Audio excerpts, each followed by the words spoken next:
Hello again, everyone, and welcome to our final Coach's Corner of the season with head coach Steve Martin, and what a season it's been. And we're not at Hurricane Sports Grill, as you can obviously see. We're standing in the end zone at Northwest High School's football stadium, and we couldn't be in a better place.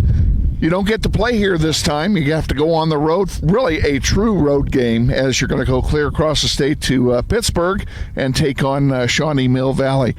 What about, let's talk about last week. What a great game against Bishop Carroll. Yeah, I thought our kids last week responded very well. They came out and they march it right down on us and score. And, offense goes three and out, and we fumble a punt and we take a knee and they score, and you're down 14-0. But I think people saw the true resolve of this team and the heart of the team come back, because, to outscore them 41-7 the rest of the game was a big deal. Anytime you can do that to Bishop Carroll, of course, is an amazing statistic in itself. And for the second consecutive week, you shut out your opponent in the second half. Capon 2 weeks ago, Bishop Carroll this past week. What a great job by your defense to make those adjustments at halftime. Yeah, Coach Marinelli, Coach Thompson, Coach McCauley, and Coach Rontez just did an amazing job of getting the kids to settle down and play. And when our guys will just relax and play and get involved in the game and settle in, they can do some good things. This is a defense that, we had 9 guys back from last year's runner-up team, and it's just a testament to what Coach Marinelli has brought to us over the past 2 years with our defense. Undefeated in regular season for the second consecutive year, third year in a row. So the only games you've lost have been in the state final.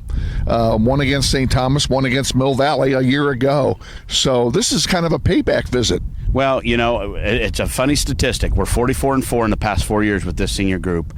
The 4 losses are to Bishop Carroll, who won a state title in 17, Derby in 17, St. Thomas Aquinas in the state title game, and then Mill Valley last year. So, I hate to lose those games, but, you're losing to state champions is who you lost to. And so, that's something for us to be proud about.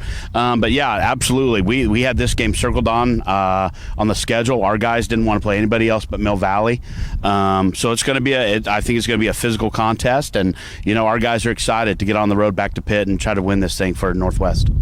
What's it like for these kids to play in a college stadium? Our own home field is wonderful. Don't take me wrong, but to play in an actual college stadium, does that add some air to the game or some air of importance to the contest? I don't think so. I think our guys will play anybody wherever.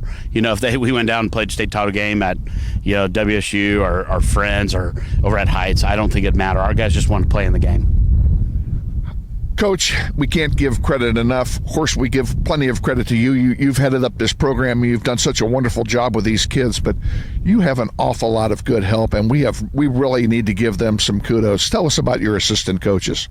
Defensive staff, I'll start with Coach Marinelli. He's been a coaching veteran in Kansas for 19 years. He's been at A&L, he's been at Heston, and as a head coach at Heston and at Goddard Eisenhower. So, he does a great job with our defense.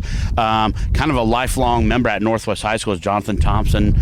Jonathan Thompson was the head coach at Sedgwick and then actually stayed on staff after Weston Sharts left. So, I think Coach Thompson's been here for 15 years now and just really does a great job with our defensive line. I think that's why we consistently have one of the best D-lines in the state of Kansas, because of what Coach Thompson does. And then the guy that's not unfamiliar face to City League football is Skip McCauley.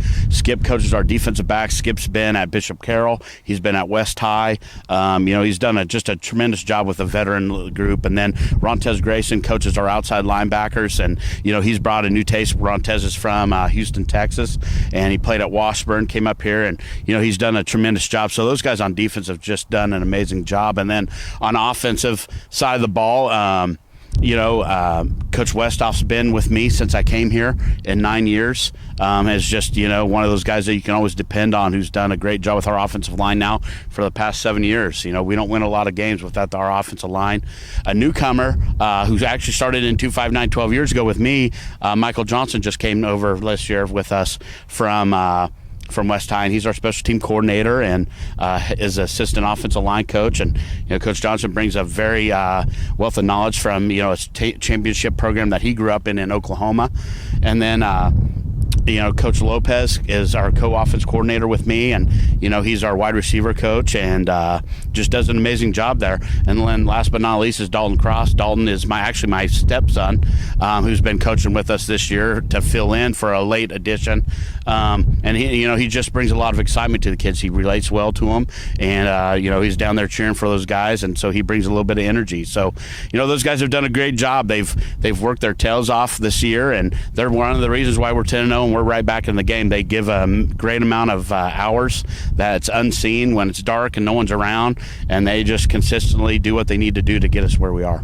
And you touched on something I'm going to bring up, and that is coaching football is not an hour after school 5 days a week. I mean, you guys all as a coaching group spend so much time together in meetings and review. What are some of the things that you do? Well, I mean, the things that, people know, we're up here at 6:30 in the morning for 0 hour and stuff like that. But, the countless hours that we take away from, our families on Saturdays of film breakdown, doing statistics. My assistants work probably 5-6 hours on Saturday by themselves. And then Sunday, we start meetings at 9 a.m. and we go to about 4 p.m. in the afternoons on Sunday. So, the film review after practices, before practice. I mean, there's a lot that goes into it that a lot of people don't see. You have a lot of people that will say, well, I could coach. Well, I don't know if you'd like the time that goes into it. It's more than just standing out here on a Friday night calling plays to get kids ready to go. And, we got some of the best in the business here at Northwest. And there are some unsung heroes that go with this as far as the time commitment is concerned, and that's the coaches' families. And from all of us in Grizzly Nation, families, wives, kids, we thank you so much for giving us your spouses and family members to coach these kids and to give us the great football program that we have here at Northwest. Yeah, no, it's, I tweeted the other day, I think there's a special place in heaven for coaches' wives. I know my wife is more excited than she's ever been for us to get back in the game. And, she's been running around this week getting things ready for the team meals for breakfast and lunch and then after the game tomorrow. So, there's so many people that are out behind the scenes, Mrs. Bolden, Jackie Evans, Chris Carter, those moms that can continually take off work to come up and feed the guys on Friday, the hosting of team meals, and the unsung program heroes of our managers, Aaliyah Shelby and them. I mean, they come out here and stand here and watch us practice for 3 hours a day in the summer, and it's not paid or anything. They want to belong to something, and I'm glad that there's kids that just want to belong to something like that. And I think that's what we offer at Northwest is that, we find a way to include anybody that wants to be a part of our program. And those managers make such an important contribution to the program because what they're doing is stuff that you as coaches don't have to do, that you can be working on something else. Oh, it's, I just text Aaliyah what she needs to get done and it gets done. It's just the things that those girls do for us is, every year at banquet, I tell them all the time, these are the unsung heroes of our program. Without these girls, we wouldn't be able to practice efficiently. They just do a lot of the things that I necessarily don't want to do. And, they never complain. They just show up every day and they do it. It's just, it's a remarkable thing for me to see, especially teenage girls that would want to just do that for fun. And we love them for doing it. And thank you, managers, for all that you do. Mill Valley in Pittsburgh, for all the marbles, we wish you and the Grizzlies the best of luck, and let's make this third time's the charm. Yeah, we plan on doing that for sure. So it's going to be a fun one tomorrow for sure. Okay, and thanks again for taking time week after week to share your thoughts with all of our viewers in Grizzly Nation. And it gets them right in the catbird seat with you as well. Yeah, it's been fun. Thanks, guys. Head coach Steve Martin in our final pregame interview. This game is not being webcast by our Northwest crew. It is a network game through the NFHS network, and if you go to nfhs.com, you can find the link very easily. It is a pay-per-view event and will cost you $11 to watch the game, and if you're unable to make the trip to Pittsburgh, it's the best $11 you'll ever spend. So enjoy the game whether you see it in person or on the internet. Coach, thanks again. Yep, thanks, guys. Head coach Steve Martin, and we will see you at the championship celebration.